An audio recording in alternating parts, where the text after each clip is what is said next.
कस्बे में एक दुखीराम नाम का आदमी अपने भाई सुखीराम और पत्नी सुरेखा के साथ रहता था। दुखीराम और उसका भाई सुखीराम दोनों ही गांव में खेती किया करते थे और फल सब्जियां वगैरह उगाकर बाजार में बेचते थे। सुखीराम हमेशा अपने आप से खुश रहता था, जबकि दुखीराम उससे बिल्कुल विपरीत था। एक दिन सुबह सुबह दोनों भाई अपने अपने खेत में काम करते हुए। कल रात को इतनी बारिश हुई, लेकिन पता नहीं क्या मेरी जमीन की तो ढंग से सिंचाई भी नहीं हुई है। लगता है मेरे खेत में बारिश कम हुई है। अरे भाई, भला मैंने कौन से यहाँ पर स्पेशल बादल अपने खेतों पर बरसाए हैं? बारिश तो सब जगह बराबर ही हुई है। रहने दो, तुम देख नहीं रहे हो है? मुझे फावड़ा चलाने में भी आफत हो रही है। कितनी सख्त है मेरी जमीन, और खुद देखो आधा खेत खोद दिया तुमने। प्यारे भाई, हम दोनों सुबह साथ में खेत में आए थे, तब से मैं खेत में लगातार लगा हुआ हूँ, और तुम कभी मुझे देख रहे हो, कभी आराम में लग जाते हो। शिकायत छोड़ो, काम करो। अरे जाओ जाओ, बड़े आए नसीहत देने वाले हैं। मेरी तो किस्मत ही फूटी हुई है। सुबह सुबह बिल्ली जो रास्ता काट गई थी। शाम को खेत से वापस लौटते वक्त, भाई आजा, साइकिल पर बैठ जा, साथ में घर पहुंच जाएंगे। अब इतना बोल ही रहे हो तो चलो छोड़ दो घर तक। सुखीराम और दुखीराम दोनों एक साथ खेतों के बीचों बीच से साइकिल पर घर की तरफ आ रहे होते हैं। अरे भाई, कौन कहता है कि सुख के वक्त दुख नहीं होता और दुख के वक्त सुख? सुख दुख दोनों साथ में आ रहे हैं। उनकी बात सुनकर सुखीराम साइकिल कनुआ की दुकान के पास रोककर कहता है, अरे कनुआ भाई, मेरे भाई का नाम दुखीराम है, पर वो हमेशा प्रसन्न चित्त ही रहता है, समझे? दुखीराम परेशान होकर साइकिल से उतरता है और उतरते वक्त उसकी धोती साइकिल की चेन में अटक कर फट जाती है। अरे अरे, रहने दो सुखीराम, तुमने जानबूझकर मुझे साइकिल पर बैठाया था ताकि गांव वालों के सामने मेरी धोती फाड़ सको। ए भगवान, कैसा भाई दिया है मुझे। मेरी किस्मत में कितने दुख लिखे हैं। लो भाई, कथा शुरू हो गई। अब बताओ सुखीराम, मैंने कुछ गलत कहा था क्या? ऐसी लीला तो हमारे चंबा में ही देखने को मिलती है, जहाँ सुखीराम हमेशा खुश और दुखीराम रोता हुआ मिलेगा। सुखीराम, तुमने आज बहुत गलत किया है मेरे साथ। भाई, मैंने तो तुम्हारी मदद की थी बस। अरे सुनो भाई। शाम के वक्त चाय की टपरी पर कुछ लोगों के साथ मुखिया भी गप्पे लड़ा रहा होता है। तभी वहाँ दुखीराम आता है। आओ भाई दुखीराम, कैसे हो? अरे रमेश, अरे दुखीराम के लिए चाय का गिलास लाओ भाई। धन्यवाद मुखिया जी, धन्यवाद। लो भाई, गर्मा गर्म चाय पियो। दुखीराम चाय लेता है और पीने लगता है। अरे साथ में मट्ठी तो दो रमेश भाई, दुखीराम को अकेले चाय पिलाओगे बस? रमेश मट्ठी भी दुखीराम को देता है। अरे वाह, आज का दिन तो बहुत अच्छा है मेरा। चाय फ्री में और साथ में मट्ठी भी। अच्छा भाई रमेश, चलते हैं। चाय के पैसे का तो तुझे समझा दिया है। जी मुखिया जी, ठीक है। रुकिए मुखिया जी, मैं भी चलता हूँ। मुझे काम से पठानकोट के लिए बस पकड़नी है। वो मेरी बुआ हॉस्पिटल में है वहाँ। और कलुआ मुखिया जी के साथ वहाँ से खिसक लेता है।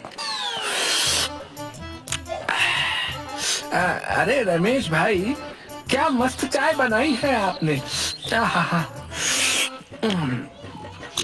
मजा आ गया। अच्छा रमेश भाई, चलता हूँ, है जरा मुझे काम से जाना है। हाँ भाई, काम से सबको ही जाना है। तुम्हारा टोटल 90 रुपए हो गया, 3 चाय और 3 मट्ठी। हैं? क्या बोल रहे हो रमेश भाई? मुझे तो चाय मुखिया जी ने पिलाई है ना। खाक मुखिया जी ने पिलाई है। उन्होंने कहा था कि आज की चाय मट्ठी दुखीराम की तरफ से है, और जब वो गए तब बता कर गए कि चाय का हिसाब मैं तुमसे कर लूं। अरे, ये बुढ़ऊ मेरा उल्लू बना गया। किसी दिन इसे नदी में धकेल दूंगा, बता रहा हूँ। और न चाहते हुए भी सारे पैसे देकर बड़बड़ाता हुआ रावी नदी के किनारे एक पहाड़ की चोटी पर आकर बैठकर अपनी जिंदगी को कोसने लगा। क्या बेकार जिंदगी है इंसान की, बस दुख तकलीफें हैं और मेरी जिंदगी तो परेशानियों से भरी है। धिक्कार है मुझे इस जिंदगी पर।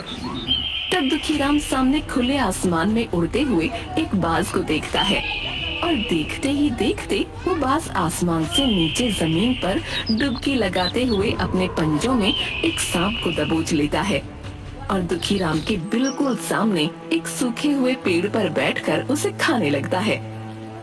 अरे वाह, क्या शाही जिंदगी है इस बाज की। देखते ही देखते बाज अपने शिकार को खा लेता है और वहाँ से फिर आसमान की ऊंचाइयों पर उड़ जाता है। मजा आ गया देखकर भाई, सच में राजाओं की जिंदगी जीता है ये बाज। काश मैं इंसान ना होकर बाज होता। हे भगवान, मुझे नहीं रहना इस इंसानी वेश में। मुझे इस बाज की तरह आसमान में उड़ना है। ना कोई फिक्र है, ना कोई टेंशन, बस आजादी से उड़ो और जब मन आए शिकार करो। मजे की जिंदगी चाहिए मुझे। तभी वहाँ अचानक से दुखीराम के पीछे से एक बूढ़े गड़रिये की आवाज आती है। क्या बात है बेटा, बहुत दुखी हो अपनी जिंदगी से? अरे आप कौन हो बाबा, पहले कभी नहीं देखा आपको। मेरी बात छोड़ो बेटा, लेकिन इस अनमोल जिंदगी को क्यों कोस रहे हो? मानव जन्म तो करोड़ों जन्मों के बाद मिलता है, तुम क्यों परेशान हो? अरे बाबा, वैसे ही जिंदगी में कम दुख है जो तुम और अपने प्रवचनों को सुनाने आ गए। जाओ जाओ, अपनी भेड़ बकरियां चराओ। कई बार सच्चे दिल से कही बात सच हो जाती है, तो हमें हमेशा जो भी कहना चाहिए बहुत सोच समझ कर कहना चाहिए। अगर सच्चे दिल से कही बात सच होती ना, तो मैं अभी बाज बनकर नीले गगन में उड़ जाता। सोच लो बेटा। चाचा, आप बोल तो ऐसे रहे हो जैसे अभी आप तथास्तु बोलोगे और मैं बाज बन जाऊंगा। तथास्तु। और देखते ही देखते दुखीराम बाज में बदल जाता है और नीले आसमान में उड़ जाता है। अरे वाह, अरे ये चाचा तो सच में भगवान का रूप निकले। अरे मैं तो बाज बन गया। अरे अरे, मुझे अब कोई फिक्र नहीं है। अरे अरे वाह, अरे वाह, मैं बाज बन गया। अरे वाह, मजा आ गया।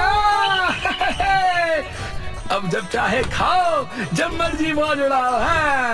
पंछी बनूं, उड़ता फिरूं मस्त गगन में।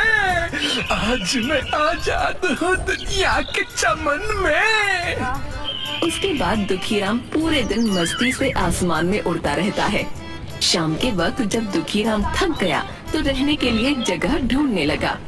काफी थकावट हो गई आज, ना भूख भी लगने लगी है।